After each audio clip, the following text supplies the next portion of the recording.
The sound of shattering crystal pierced the elegant dining room, followed by my mother's shrill laughter. Not the warm kind, the type that slices through conversation like a blade. I watched my father's face drain of color as the remnants of his vintage wine collection dripped down the cream wallpaper. I'm Katherine, and this was the moment I decided my mother had to pay. Really, Michael? Mother's voice dripped with disdain. You can't even afford to maintain your precious wines properly. Those racks were clearly unstable. She dabbed her napkin delicately at non-existent wine spots on her designer blouse. The entire family sat frozen around the mahogany table. Uncle James, Aunt Patricia, Cousin Sophie, and my brother Tom. Even Emily, Mother's ever-present best friend, seemed uncomfortable. The only movement was the steady crimson stream flowing across the hardwood floor. Father's hands trembled slightly as he gripped his fork. "Laura, please, not now." "Oh, but when?" Mother's eyes glittered dangerously.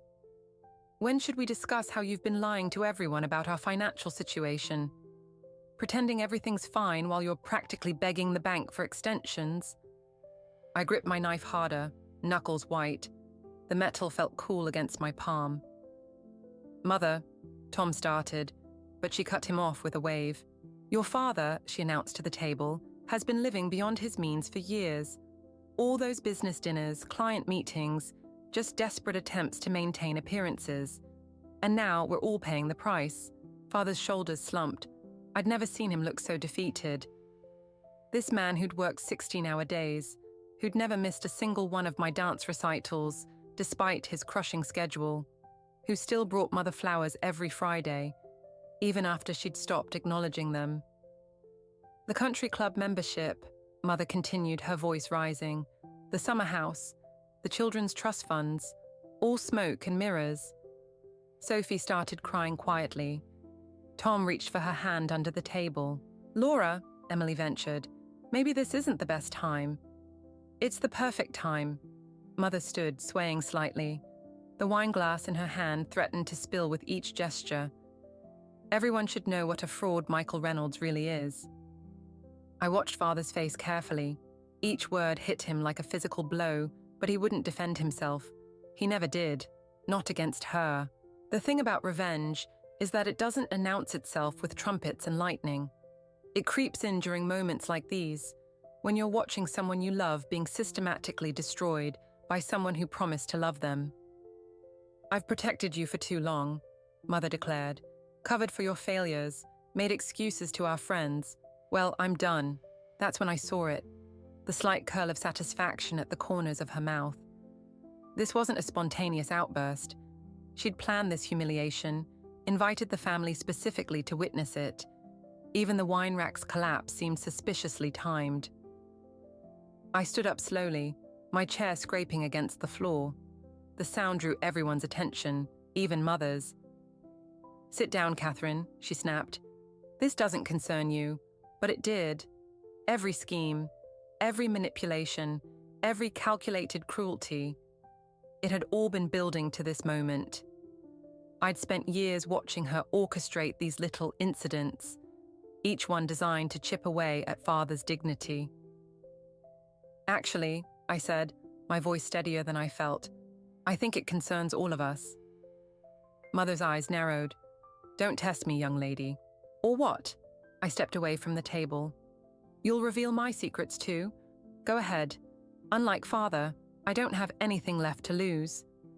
The room fell silent except for the steady drip of wine hitting the floor. Mother and I stared at each other across the ruins of what was supposed to be a family dinner. In her eyes, I saw something I'd never noticed before. Fear. She knew. She knew that I'd finally seen through her carefully constructed facade. And for the first time in my life, I saw my mother for what she truly was. Not an unstoppable force, but a desperate woman clinging to control. I walked out of the dining room that night, leaving behind the wreckage of crystal, wine, and family ties. But I took something with me. A purpose. Mother had spent years crafting her perfect image, building her web of lies and manipulation. Now it was my turn to start weaving. She'd taught me well, after all. Perhaps too well. 3 days after the dinner disaster, I found Mother holding court at Rosewood Country Club. She'd positioned herself perfectly.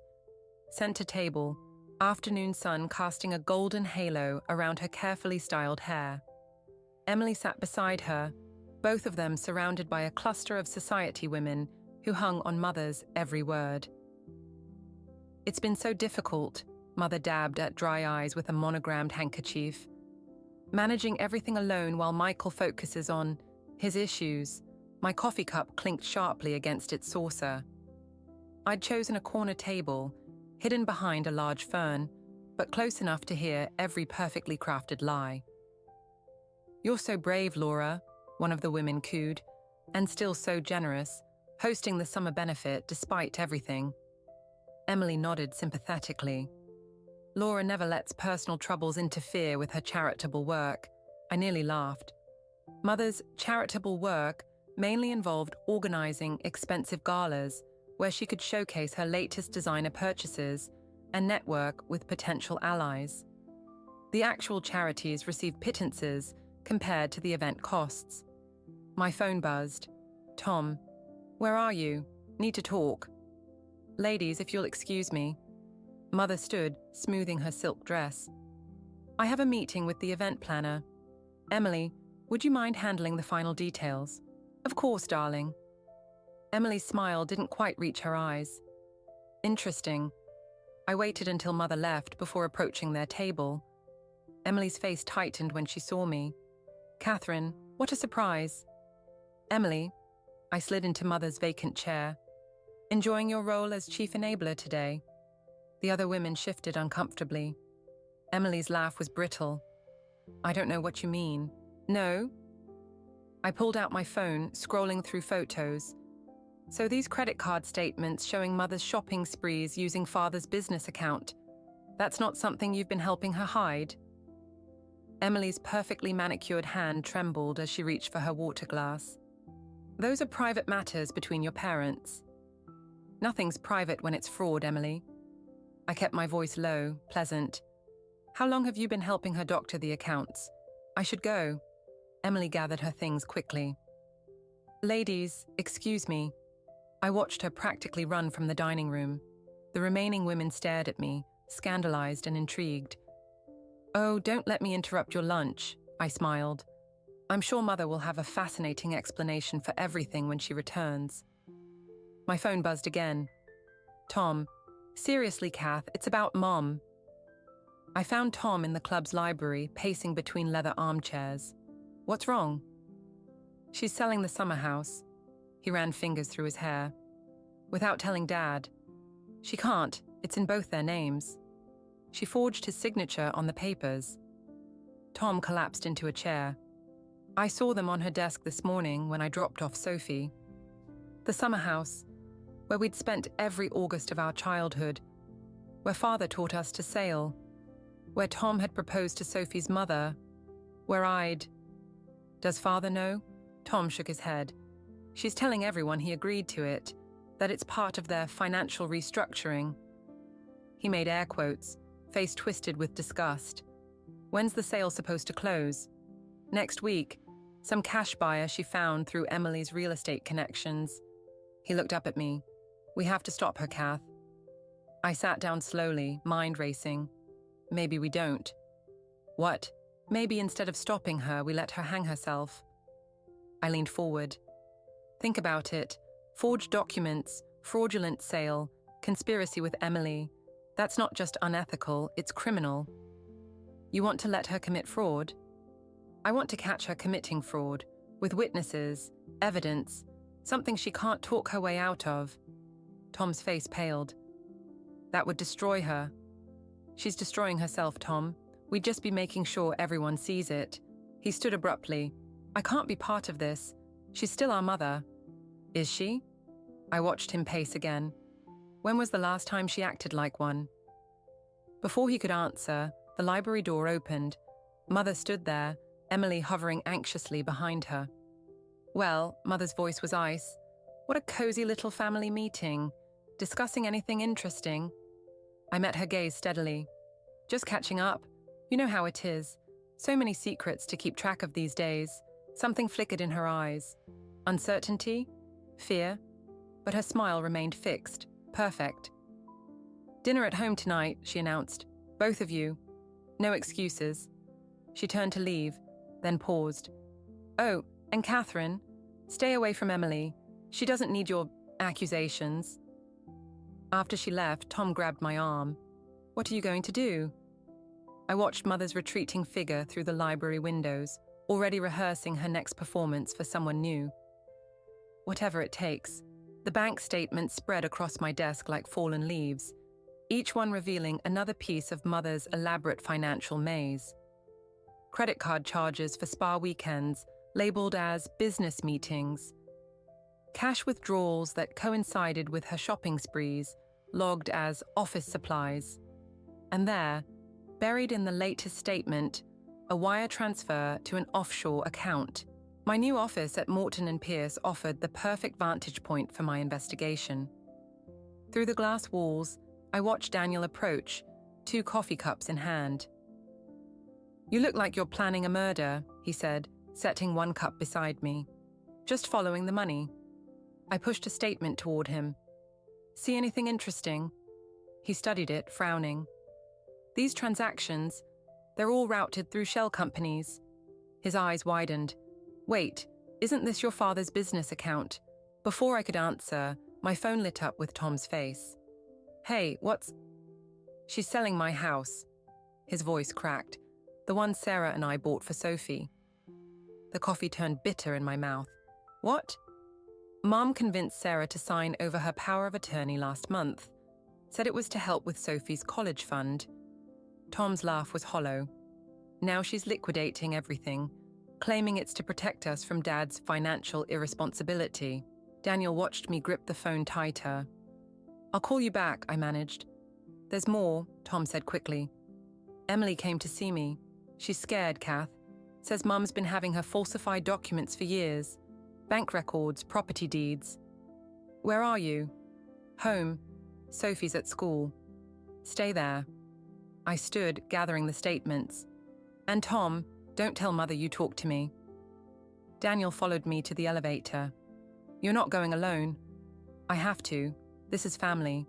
Exactly why you shouldn't face it alone." He held the elevator door. "Besides, you might need a witness."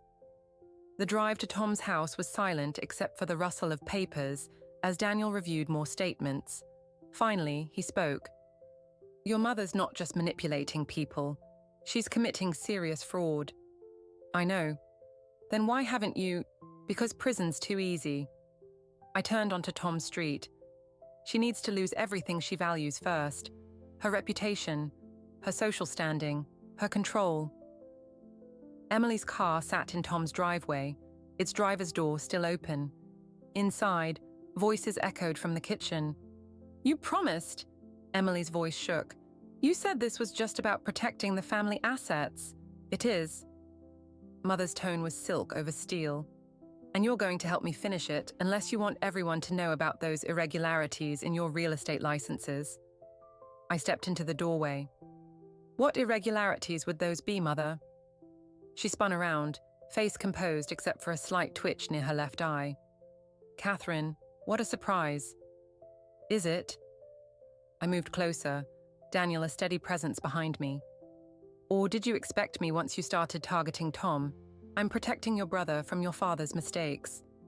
She smiled at Tom, who stood pale and rigid by the sink. "Someone has to think about this family's future. By stealing his house? By threatening Emily?" "Threatening?" Mother laughed. "Emily and I are dear friends, aren't we, Emily?" Emily stared at her hands. "Laura, please, this isn't what we discussed. What we discussed doesn't matter anymore." Mother's voice hardened. "What matters is loyalty. Something my children seem to have forgotten." "Loyalty?" I pulled out my phone, scrolling through documents. "Like the loyalty you showed Father when you started embezzling from his company, or when you forged his signature on loan applications." Her composure cracked slightly. "You've been spying on me." "No, Mother. I've been watching you destroy our family for years. Now I'm finally doing something about it." She moved suddenly, reaching for my phone. Daniel stepped between us. "That's enough, Laura. he said quietly. Mother's eyes narrowed. And who exactly are you? Someone who's seen enough evidence to know you're in serious trouble. She looked around the kitchen, at Tom's distress, Emily's fear, my determination. For a moment, something like uncertainty crossed her face. Then she smiled, reaching for her purse. Well, this has been enlightening. Tom, darling, we'll discuss the house later. Emily, I expect those papers by tomorrow. If you touch Tom's house, I said as she reached the door, I'll release everything. Every transaction, every forged document, every threat. She paused, hand on the doorknob. You wouldn't dare destroy this family. You already have. I'm just making sure everyone knows who's responsible. After she left, Emily broke down, confessing everything. Tom paced, processing the revelations. Daniel quietly documented it all. And I finally saw the path forward clearly. Mother had taught me well about masks and manipulation. Now it was time to put those lessons to use. Daniel's apartment became our war room, walls covered with financial records and sticky notes mapping Mother's web of deception. 3 weeks of late nights had revealed a pattern more intricate than I'd imagined. Look at this.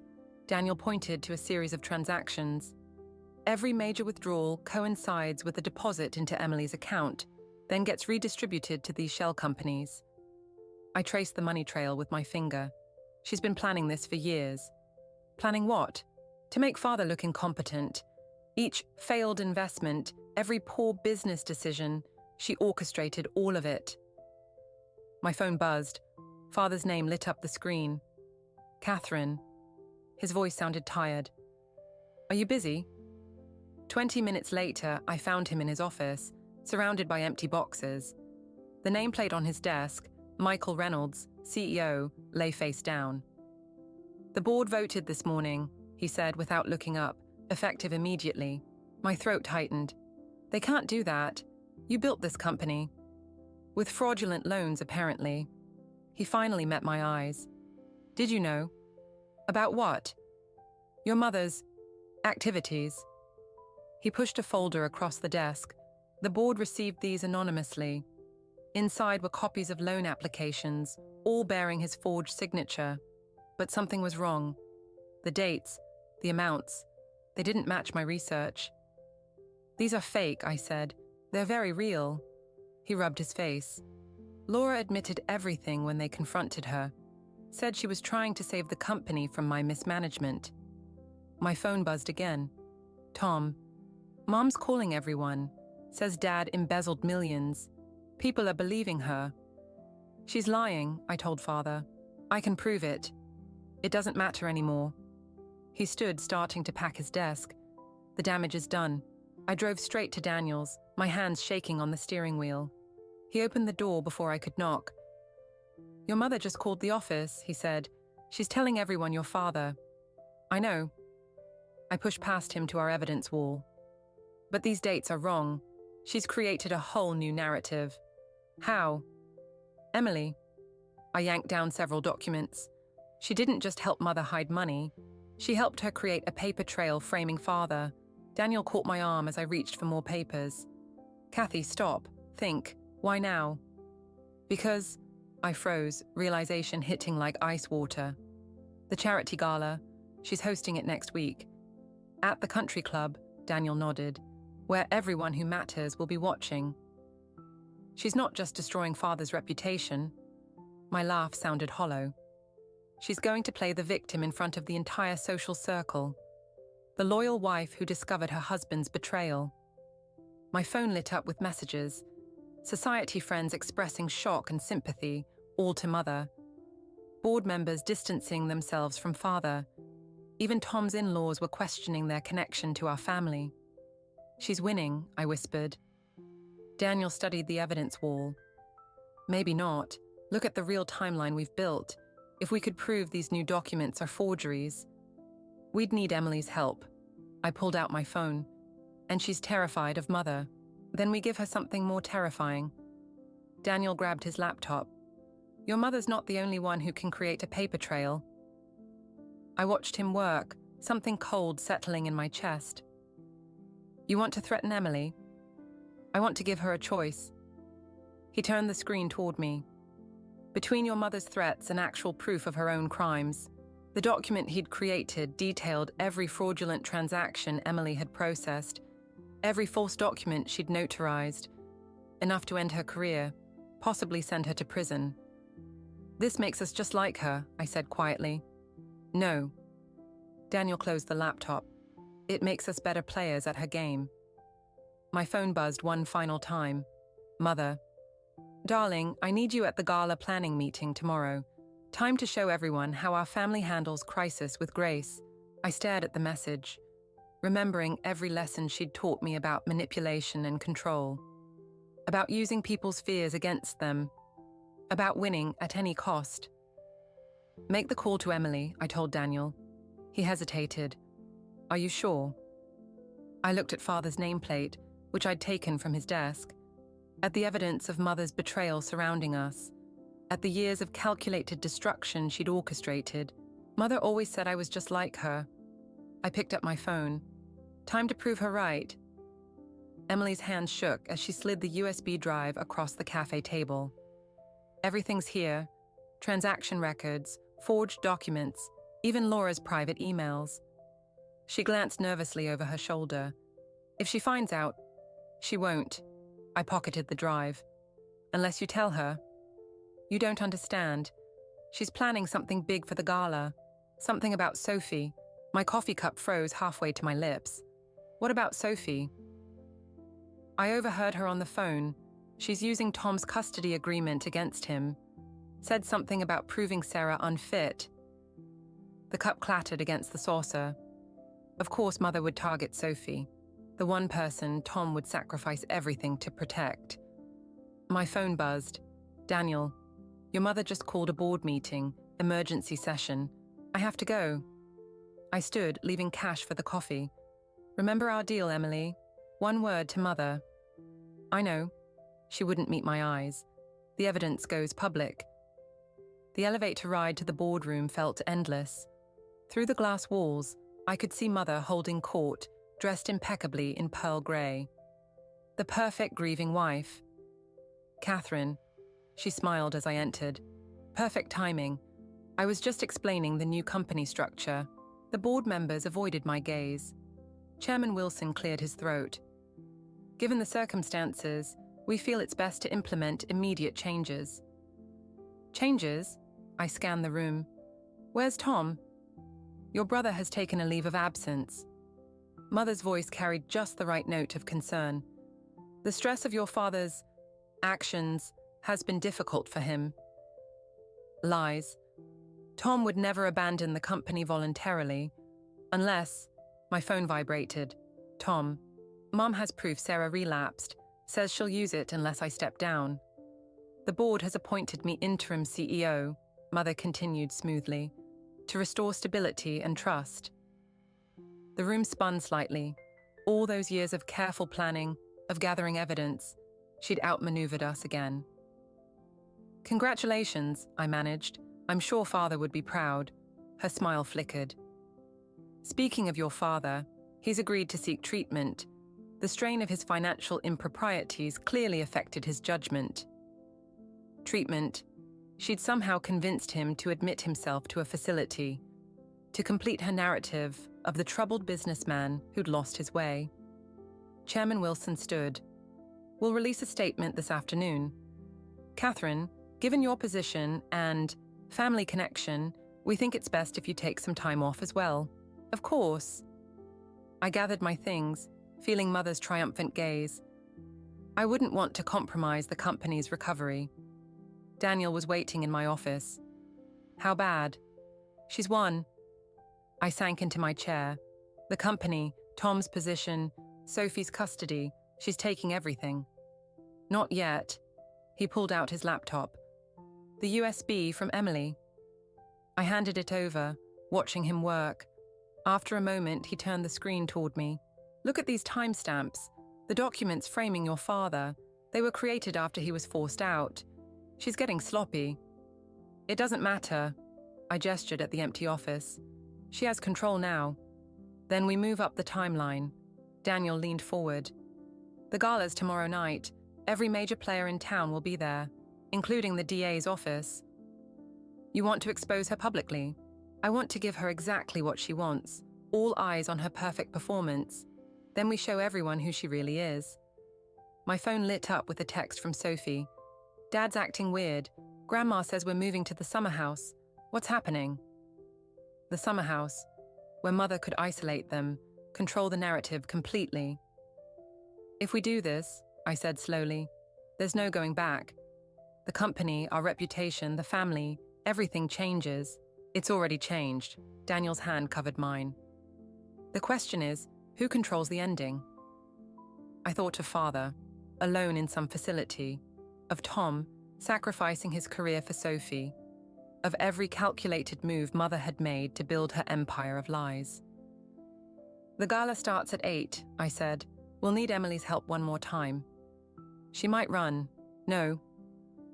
I pulled up Mother's latest email, an invitation to join her at the head table tomorrow night, the prodigal daughter returning to support her family. She'll do exactly what Mother taught us both to do. Which is? I showed him my RSVP. Looking forward to celebrating with you, Mother. You deserve everything that's coming. She'll wait for the perfect moment to strike. The country club ballroom glittered like a jewel box, but all I could see was Mother's reflection, multiplied in every mirror, each version of her more perfect than the last. She stood at the podium, resplendent in black silk, addressing the crowd with practiced grief. In times of crisis, family is everything. Her voice caught perfectly. Though Michael's actions have shocked us all, we must focus on healing. Daniel's hand brushed mine under the table. The USB drive felt heavy in my clutch. One presentation, already loaded onto the club's system, waiting for Emily's signal. Where's Tom? I whispered. Still not here. Daniel checked his phone. No response. Mother continued. As the new CEO of Reynolds Industries, I promised to restore not just our company's reputation, but our family's legacy. The audience applauded. I scanned the crowd, board members, society matrons, even the district attorney, all hanging on her performance. But no Emily. My phone vibrated. Unknown number. Check your email, now. The attachment showed Sophie and Tom at the summer house, timestamp from an hour ago. Below it, a message. Mother knows. They're safe. Stay away. Emily's not coming. My voice sounded distant. Mother has them. Daniel started to stand. We can still... Ladies and gentlemen, Mother's voice cut through the murmur. I'd like to invite my daughter Katherine to say a few words about family, about truth. The spotlight found me. Hundreds of eyes turned, expecting the dutiful daughter's support of her brave mother. I rose slowly, each step toward the podium feeling like moving through water. Mother's smile never wavered, but her eyes were arctic. I've learned so much about family recently, I began. The prepared speech felt like ashes in my mouth. About loyalty, about consequences. Mother's smile tightened fractionally. In the crowd, I spotted the DA leaning forward. My mother. I stopped, seeing Tom's face in my mind, Sophie's future hanging by a thread. Go on, darling. Mother touched my arm, her fingers like steel. Tell them what you've discovered. The USB drive weighed 1,000 pounds. Every piece of evidence, every carefully gathered proof of her crimes, useless against her final manipulation. My mother has shown incredible strength, I heard myself say. Taking control of the company, protecting our family's interests while Father recovers. The words tasted like poison. Mother's grip relaxed slightly. I know there have been rumors, I continued. Questions about certain financial decisions. Daniel stood abruptly, but I couldn't look at him. I want to clarify that any irregular transactions were authorized by my father. Mother simply tried to hide them, to protect him, to protect all of us. The lie hung in the air like smoke. Mother's smile widened triumphantly. Thank you, Katherine. She embraced me, whispering, Sophie will be so relieved. The rest of the evening blurred. I watched Mother accept condolences, Praise for her resilience. Watched the DA leave, satisfied there was no story here. Watched my chance at justice evaporate like morning dew. Daniel found me on the terrace, staring at nothing. She won, I said before he could speak. She finally taught me what family really means. Kathy, it means knowing exactly where to put the knife. I pulled out my phone, showing him the summer house photo. She knew. All along, she knew what we were planning, and she made sure I knew the cost of betrayal. We can find another way. There is no other way. I deleted the presentation file, then dropped the USB drive into my champagne glass. She'll always be one step ahead, holding someone I love hostage. So you're giving up? No. I watched the champagne fizz around the sinking drive. I'm accepting that she won, that she'll always win. Mother appeared in the doorway, radiant in victory. Katherine, the board members would love to hear more about your new role in the company. I stood, smoothing my dress. Of course, Mother. That's my girl. She touched my cheek, her fingers still cold. You see? Family always comes first. As I followed her inside, I caught a glimpse of our reflection in the terrace doors. Mother and daughter, perfectly matched in black, perfectly poised. I couldn't tell which of us was the better liar anymore. The summer house stood dark against the twilight sky, its windows like empty eyes. I found Mother in Father's study, methodically feeding documents into a shredder. I wondered when you'd come. She didn't look up. Tom and Sophie left an hour ago. You just missed them. I know, I sent them away. That made her pause. Did you? Emily helped. I moved closer, watching paper disappear into mechanical teeth. She's quite cooperative when she's not terrified. Emily's loyalty was always negotiable. Mother smiled thinly. Unlike yours, apparently. You taught me well.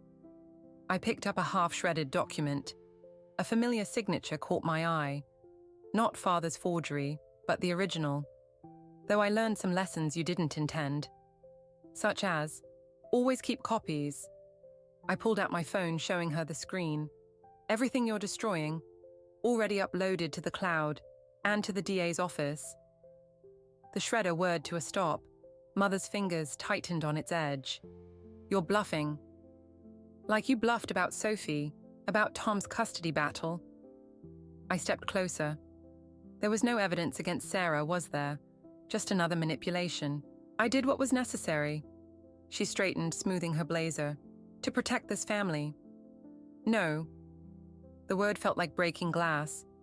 You did what was necessary to protect your control. There's a difference. Control is protection. Her voice hardened. Look what happened when your father lost control. When you tried to take it from me. I learned from the best. I moved to the window, watching shadows lengthen across the lawn. Did you ever wonder why I gave up so easily at the gala? Something flickered in her reflection. Uncertainty? You understood the consequences. I understood the opportunity. I turned back to her. Everyone watching you win. Everyone seeing you at your most triumphant. Your perfect moment. What have you done? Check your phone, Mother. The board's probably trying to reach you. She grabbed her phone, fingers trembling slightly as she scrolled. With each message, her face grew paler. Anonymous tips. My voice stayed steady. Bank records, witness statements, all pointing to your masterful takeover of the company, your brilliant manipulation of Father's downfall. They'll never believe. They already do. That's what happens when you craft such a perfect narrative. People want to believe the bigger story. The phone slipped from her hand. You're just like me, she whispered. That's what makes this work. I picked up her phone, showing her the growing cascade of messages. I learned from you that revenge isn't about destruction. It's about precision. I'll fight this. With what allies? Emily's testimony is already recorded. Tom's safe with Sophie, beyond your reach. Even your social circle is turning. Amazing how quickly sympathy becomes scandal. She moved suddenly, reaching for the desk drawer where she kept her emergency files. I caught her wrist. Looking for these? I held up a key. Daniel cleared those out hours ago. while you were busy watching me. Katherine, her voice cracked slightly. I'm your mother.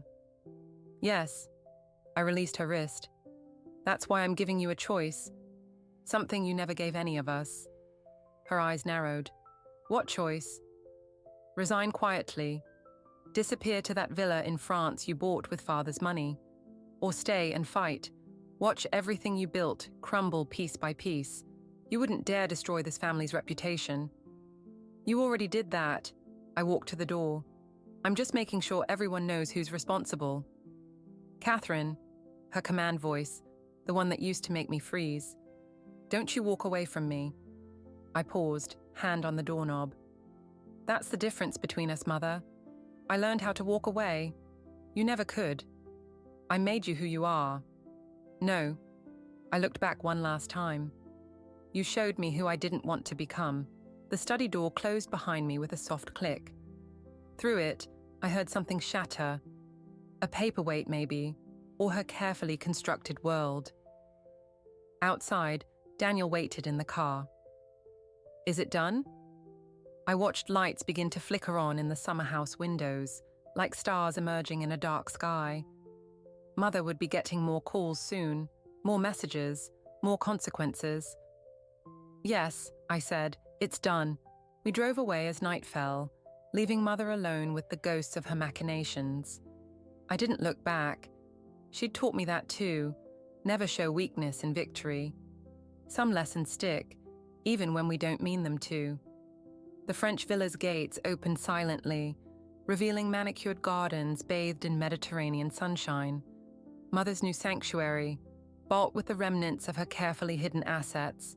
She waited in the courtyard, thinner than I remembered, but still elegant in cream linen. 6 months hadn't dimmed her ability to command a space. Katherine, she gestured to a table set for tea. I wasn't sure you'd come. Neither was I. I remained standing. Father's awake. The doctors say he'll make a full recovery. From the breakdown I orchestrated. Her smile was bitter. How charitable of them. He's taking back the company. Tom's helping him rebuild. And you? She poured tea with steady hands. Still playing vigilante with Daniel? Actually, I'm here about Sophie. I watched her fingers tighten on the porcelain. She's graduating next month. Wants her grandmother there. After everything you've done, after everything you did, I finally sat, meeting her gaze. Sophie doesn't know the whole story. That's her gift to you. The choice is yours. Mother set down her cup. You've gotten better at manipulation. I had an excellent teacher. Yes. Something flickered in her eyes. Pride, regret. Though I never expected you to surpass me. Didn't you? Isn't that what you trained us for? To be perfect reflections of your ambition? She stood abruptly, moving to the garden's edge. I wanted you to be strong, to never need anyone's approval. While demanding our absolute loyalty, protection requires control. No, I joined her at the balustrade. Protection requires trust, something you never learned. Below us, gardeners tended Mother's immaculate roses. Everything perfectly ordered, perfectly controlled, even in exile. I received your wedding invitation, she said quietly. Did you burn it like the others? I kept it, she turned, studying my face. You look happy, despite everything, not despite, because. I touched the balustrade's sun-warmed stone. You taught me what to avoid becoming. That's worth something. Such a diplomatic way to thank me for being a cautionary tale. Would you prefer I thanked you for showing me how power corrupts, or how loyalty can become poison? Her laugh held no humor. Still so righteous, so certain of your moral high ground. No, I met her gaze steadily. Just certain that there are better ways to love. Love, she spat the word like venom. Love is weakness. I made you strong. You made me afraid. There's a difference. Inside the villa, a phone rang. Mother tensed, old habits dying hard, always waiting for the next crisis, the next battle.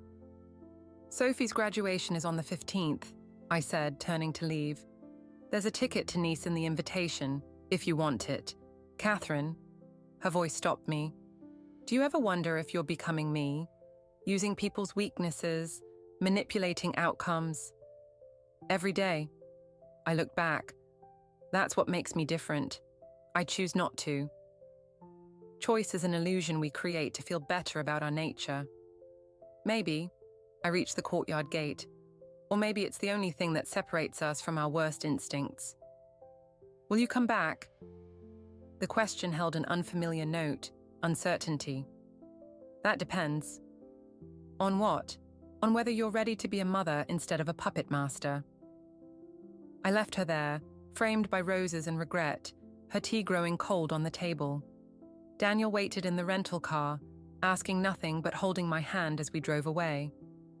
My phone buzzed with a message from Sophie. Did she say yes? I watched Mother's villa disappear in the rearview mirror, thinking of choices and consequences, of love and control, of the fine line between protection and possession. We'll see, I typed back, because sometimes the greatest revenge isn't in destroying someone's world, but in letting them glimpse a better one, and leaving them to decide if they're brave enough to change. Mother had taught me that too, though she never meant to. Some lessons cut deeper than others, leaving scars that shape us into something stronger than steel, more resilient than pride, something like hope